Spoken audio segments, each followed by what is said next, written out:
Hi guys, আমি বিপ্লব।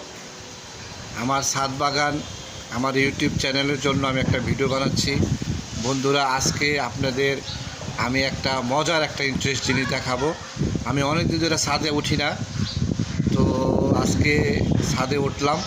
কালকে সারা রাত বৃষ্টি হয়েছে, ছাদের অবস্থা ভালো না, তো চিন্তা করলাম কি গাছগুলি গিয়ে একটু দেখি। তো আমার ছাদের অবস্থা একটু খুবই খারাপ, পুরো ছাদটা দেখানো যাবে না, তারপর আমি চেষ্টা করব আমার ইন্টারেস্ট দুইটা জিনিস আপনাদের সাথে শেয়ার করার জন্য। চলেন, লেটস গো। চলেন আমরা যাই আমাদের ছাদে, কি আছে ছাদে, আমরা ছাদে দেখতে চাই। অনেকদিন পরে আমার কাঁঠাল গাছটা খুবই সুন্দরভাবে হয়েছে। আমার ছাদের উপরে গরমের ভিতরে ছায়া দিচ্ছে।